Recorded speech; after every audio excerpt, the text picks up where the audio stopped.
Hi, I'm Ann Stacy with Texans for a Safe Israel. We thank you for joining us again. I'd like to just talk for just a minute. I'm a Christian. I went to Israel 3 times with Christian groups. I was fortunate, very fortunate, that I went with Billy Brim, with Billy Brim Ministries. So she had, we did go into Judea and Samaria, even in 2001, 2002. But I went with my church in 2008, and we never met a Jewish person, not really, to get to know them, to build a relationship.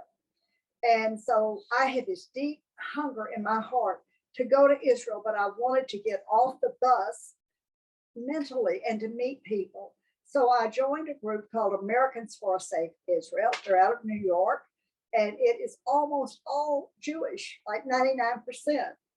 And so I began to build these relationships, and the people that come here, I've met them all through Americans for a Safe Israel. It's a wonderful group. They're in Israel. They're leaving for Israel right now, even today. So if you'd like to ever go and build relationships, go with them. But I'd like to tell you, one of the people in there was Cheryl Lewin, and she called me one day. She said, "Ann, you have to meet this lady. You have to meet this lady from Rescuers Without Borders. She wanted to tell me all about it." And I thought, I just can't do another 501c3. I can't do another charity. I can't do it. But somehow we met. Hashem had a grand plan, and I met this lady.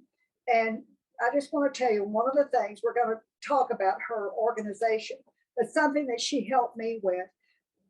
Texans for Safe Israel is supporting Make a Wish for Holocaust survivors. And there's about 130 that need help. They like an air conditioner, a new refrigerator, a computer, glasses, things like that the Israeli government is not going to pay for. They don't have family, and they don't have the money to buy those things. So Texans for Safe Israel has raised money for that. But I tell you, it's hard to get the money there, and people want to take money out of it. If you find somebody who will transfer the money, well, they want 10, 15%, 7%, which I understand, because it takes money to do that, to administrative cost. But Hatzalah said they didn't want anything. They would not take a dollar from these Holocaust survivors. So that endeared me for life with Hatzalah. And so I'm going to turn it over to Mike. Are you going to introduce him? I am. Okay. I am. Mike Isley, he's our partner with Just Among Friends. And he also has Texans for Israel out of Amarillo, Texas. We're trying to get every Texan to support Israel. Natalie is with us today, and Natalie, we are so excited that you're in Texas. Thank you so much for coming. But Natalie has a little video, and right now we're going to watch this video, and then Natalie is going to tell us about what she does in Israel.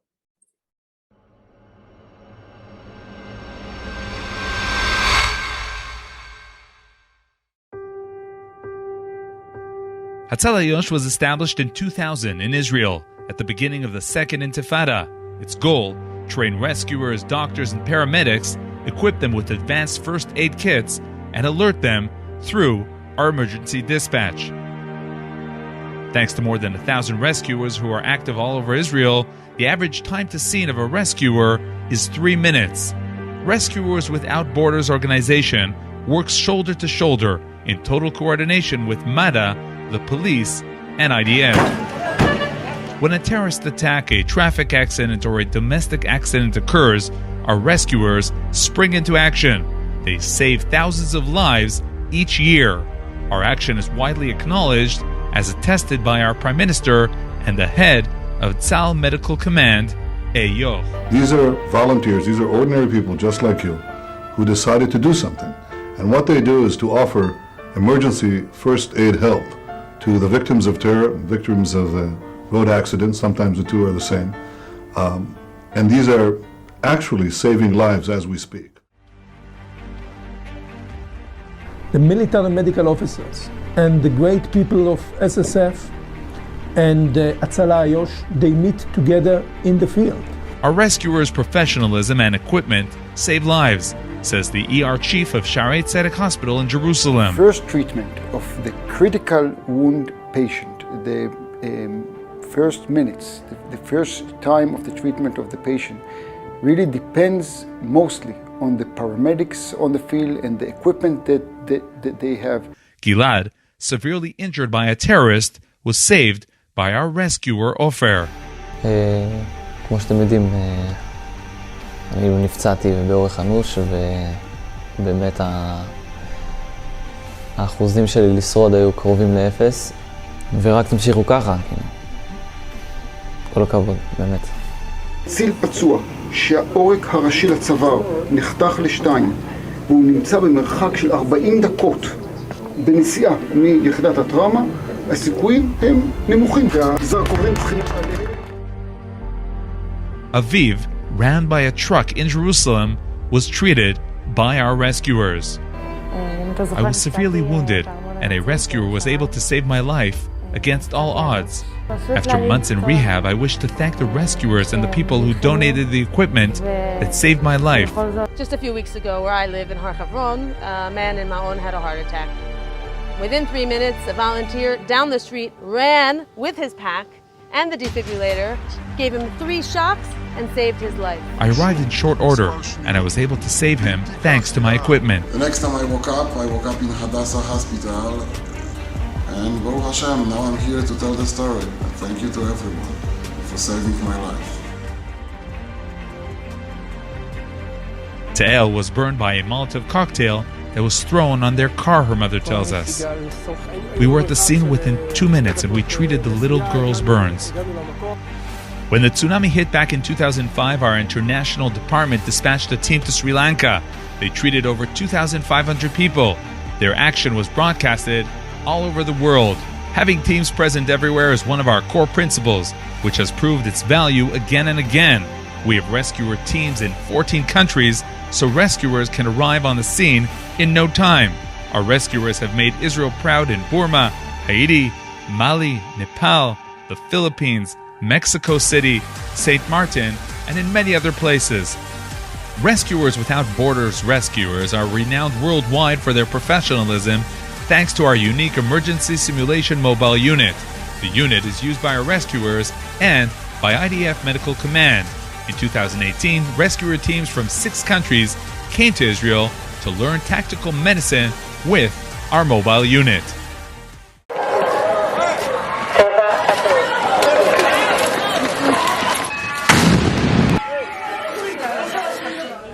Rescuers Without Borders does not forget those who suffer in the wake of a terrorist attack or war in Israel. It has created 18 educational centers along the Gaza Strip. More recently, it completed the setup of a farm that will treat hundreds of children with zootherapy. Many causes exist in the world. The cause we have chosen is protecting mankind and saving lives. We have chosen to help and support all those who believe that whoever saves one life saves the entire world.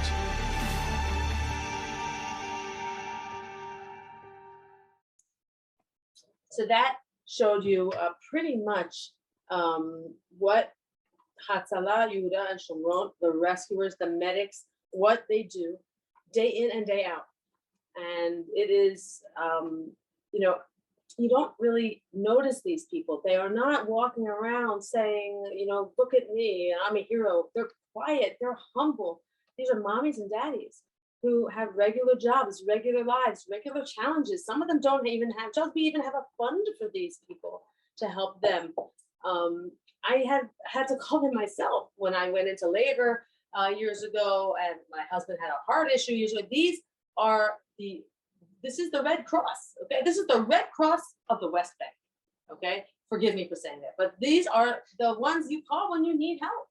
And it's funny, we didn't even ask about this type of medical emergency service when we moved out to Sussya. And I think many people don't cover all their bases when they move to a new home.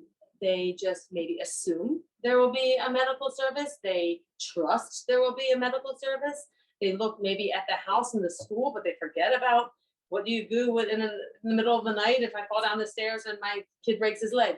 So that's what we do. We really fill a critical need, and I'm proud to be part of it. Yes. Okay. We need all kinds of equipment, and that is what I'm here doing in America. This is what I do. I'm in Texas. We need defibrillators. We need medical kits, ambulances, motorcycles, security equipment. All of our medics are in Judea and Samaria. Now they don't, just respond to car accidents and heart attacks. Sometimes there are terror attacks. Unfortunately, often there are terror attacks, and our medics do go. They are armed, but it is dangerous, and we have to have armored vehicles and armored ambulances. I have so many stories. I'll tell you one. We have a woman, a friend of mine.